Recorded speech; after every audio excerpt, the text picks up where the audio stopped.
तो आइए एक नया सवाल देख लेते हैं जो नीट का है, ये भी कूलम्स लॉ के बेस्ड ही है। कूलम्स लॉ के बेस्ड है। क्वेश्चन क्या दिया बाबू, two identical charge sphere suspended from a common point by two massless string of length L. यहाँ तक पहले देख लिए।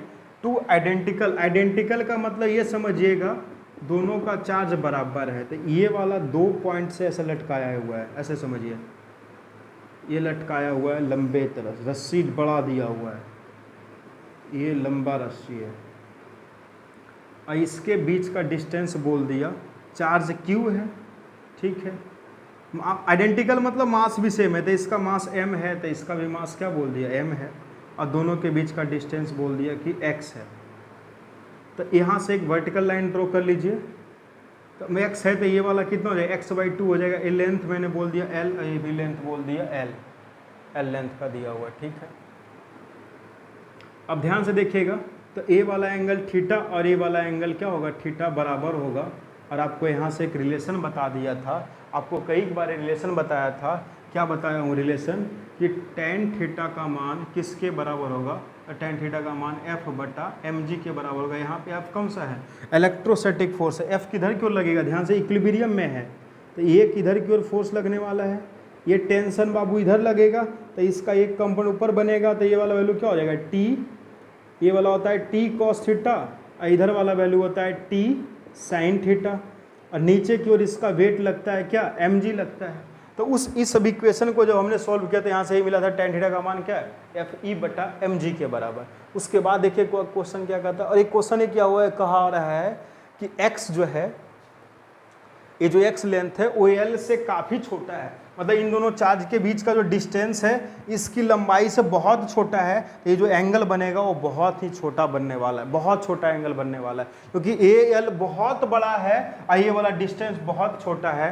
तो मान लीजिए एक रस्सी यहाँ पे होगा तो ये लंबाई ऐसे है, मान लीजिए ऐसे, तो दोनों के बीच का ये वाला रिस्पेक्ट में ये वाला डिस्टेंस बहुत छोटा है, 1000 गुना 10,000 गुना कुछ भी हो सकता है, सेंटीमीटर में मान लियो, मीटर में दिया हुआ है, ऐसा कुछ क्वेश्चन में दिया हुआ है। उसके बाद क्या कहता है, because of their mutual repulsion the charges begin to leak.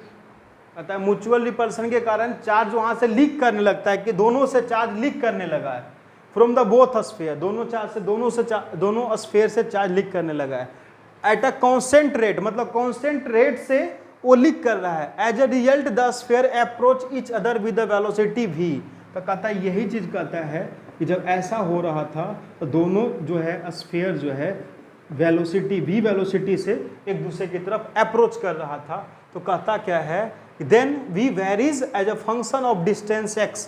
कहता है ये जो v जो है x के साथ किस प्रकार वेरीज करता है। मैं साथ में हिंदी में भी क्वेश्चन लिखा हुआ, क्यों, क्योंकि बिहार जितने भी इस एरिया में नॉर्थ इंडिया में लोग होते हैं उनको पूरी तरह से इंग्लिश का कॉन्सेप्ट नहीं है, तो इसलिए उसको समझने के लिए थोड़ी बहुत आप हिंदी वाला बच्चे भी, इंग्लिश वाला बच्चे भी इस क्वेश्चन को पढ़ करके आप समझ सकते हैं कि क्या क्या लिखा हुआ है। पारस्परिक प्रतिकर्षण मतलब रिपल्सन बोलते हैं, तो ये सब चीज़ों को आप समझिएगा। उसके बाद कहता है कि स्थिर दर मतलब कॉन्स्टेंट रेट लिखा हुआ है, परिणाम गोले, मतलब ये सभी बातों को आप समझ सकते हैं। तो यहाँ पे देखिए tan थीटा का मान, अभी अब क्वेश्चन को इसको बनाते हैं, tan थीटा का मान किसका हो गया बाबू, Fe/mg के बराबर। तो सब फॉर्मूला लगा लेते हैं। एक कंडीशन क्या है कि x का मान बहुत बहुत छोटा है l से, तो थीटा का मान जो होगा वो क्या होगा, थीटा का मान बहुत बहुत छोटा होने वाला है, theta is very very small. तो थीटा जब बहुत छोटा होगा तो लिख सकते हैं कि tan थीटा का मान किसके बराबर होगा बाबू, तो tan थीटा का मान sin थीटा के बराबर होगा। तो sin थीटा यहाँ पे लिख सकते हैं क्या, tan थीटा की जगह लिख सकते हैं क्या, sin थीटा। तो sin थीटा का मान क्या हो गया, Fe/mg, Fe/mg। तो tan थीटा का मान sin थीटा निकालना है, तो परपेंडिकुलर इसके सामने वाला, ये टोटल लेंथ x है, तो कितना हो जाएगा, तो हो जाएगा x/2। इसको डिवाइड करना है किसके, इस लेंथ से, तो इस लेंथ को बोला था l, तो x/2 divide by l। Fe का मान होता है कौन सा, इलेक्ट्रोस्टैटिक फोर्स है। इलेक्ट्रोस्टैटिक फोर्स फॉर्मूला क्या बनेगा बाबू, K Q1 Q2, दोनों चार्ज बराबर है, क्या करेंगे तो बटा नीचे में डिस्टेंस कितना दे, x, तो x होल स्क्वायर बटा क्या कर देंगे, mg कर देंगे। आई होप ये बात आपको समझ में आ रहा होगा। तो यहाँ से क्या मिलेगा बाबू, तो x/2l, साथ में क्या आ रहा है, साथ में आ रहा है k Q²/x², और साथ में क्या आ रहा है बाबू, mg आ रहा है। आई होप ये बात आपको समझ में आ रहा होगा। तो इसके क्या लिख सकते हैं और इसको क्या लिख सकते हैं, इसको इधर से क्रॉस मल्टीप्लाई कर देते हैं। इसको इधर से क्या बोला मैंने, क्रॉस मल्टीप्लाई कर दिया। तो क्रॉस मल्टीप्लाई कीजिएगा तो क्या हो जाएगा, एक्स क्यूब हो जाएगा। एक्स क्यूब का मान कितना हो गया, एक्स क्यूब का मान हो गया के क्यू स्क्वायर बटा, इधर साथ में गुना हो जाएगा 12, 12 इधर डिवाइड में, मतलब इधर जाके, मतलब इधर डिवाइड में था, उधर जाके किस में हो गया, मल्टीप्लाई में हो गया।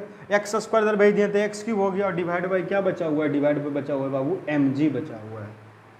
तो ये सभी मान कौन कौन, के, 12 लेंथ और mg, ये सभी मान कांस्टेंट रहने वाला है। इसका मतलब यहाँ से क्या पता लगेगा, यहाँ से ये पता लग रहा है कि एक्स क्यूब जो है प्रोपोर्शनल है किसके, एक्स क्यूब प्रोपोर्शनल है एक्स क्यूब स्क्वायर का। मतलब यहाँ से ये वैल्यू पता लगा कि एक्स क्यूब जो है प्रोपोर्शनल किसके बराबर लिख देते हैं, एक्स क्यूब प्रोपोर्शनल टू क्या लिख सकते हैं, क्यू स्क्वायर लिख सकते हैं। आई होप ये बात आपको समझ में आ रही होगी। प्रोपोर्शनल टू क्यू की पावर, या उल्टा लिख सकते हैं क्या, क्यू जो है प्रोपोर्शनल है कितना, एक्स की पावर 3/2 का लिख सकते हैं। ये वाला क्यू लिख लें, पावर इधर चला गया तो ये 3/2 हो गया। आपको पता है ना, स्क्वायर इधर जाता है तो किस में होता है, रूट में हो जाता है, और रूट में हो जाएगा तो उसका पावर 1/2 हो जाएगा, तो ये 3/2 हो गया। अब दोनों तरफ डिफ्रेंशिएट कर देंगे टाइम के रिस्पेक्ट में, तो डी क्यू बटा ये क्या कर दिए, इधर कर दिए डी टी, प्रोपोर्शनल टू इधर डिफ्रेंशिएट इन करें डी बटा डी टी, और साथ में क्या लिखें, एक्स की पावर 3/2। आई होप ये बात आपको समझ में आ रही होगी, ठीक है। तो डी क्यूब बटा डी टी का मान, अगर इसको आप डिफ्रेंशिएट कीजिएगा तो पावर है तो 3/2 यहाँ पे आ जाएगा।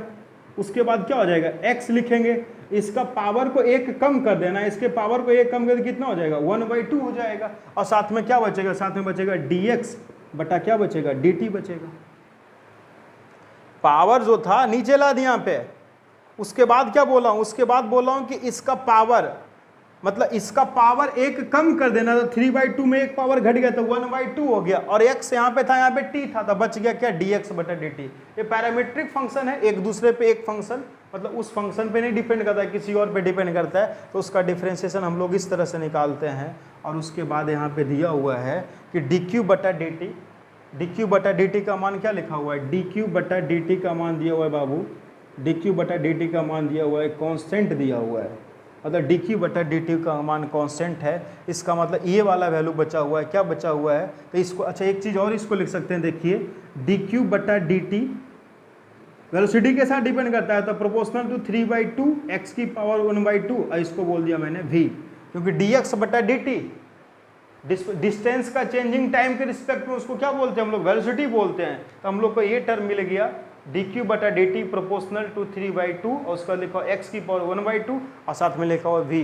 तो v x के साथ किस प्रकार से डिपेंड करता है उसकी बात हम लोग कर रहे थे। अगर मैं इसको इधर भेजता हूँ, ये पूरा टर्म कांस्टेंट है, देख लीजिए ये पूरा टर्म कांस्टेंट है, तो इसको जब आप इधर भेजोगे, जब इधर आप भेजोगे तो यहाँ से क्या मिल जाएगा, जब इधर आप भेज रहे हैं तो ये पूरा इधर पावर माइनस में आ जाएगा, तो यहाँ से क्या मिल जाएगा बाबू, v एक कांस्टेंट है, ये पूरा टर्म कांस्टेंट है, तो कांस्टेंट है तो ये पूरी वैल्यू इधर आ जाएगी हमको, ये भी कांस्टेंट है, देखिए ये भी वैल्यू कांस्टेंट है, तो केवल क्या है v इधर भेजिए तो पावर, तो v प्रोपोर्शनल टू क्या आ रहा है बाबू, 1 बटा एक्स की पावर 1/2 आ रहा है, तो इसको लिख सकते हैं एक्स की पावर -1/2। तो वेलोसिटी जो है डिपेंड करता है कैसे, एक्स की पावर -1/2 से डिपेंड करता है। आई होप ये क्वेश्चन आपको समझ में आ रहा होगा। बहुत मेहनत के बाद ये रात के 4 बजने वाले हैं, सुबह 4 होने वाले हैं, आपके साथ मैं मेहनत कर रहा हूँ, तो आप लोग का ये फ़र्ज़ बनता है कि सभी क्वेश्चन को आप उसको अच्छे से बना लीजिए और अच्छे से शेयर कर दीजिएगा।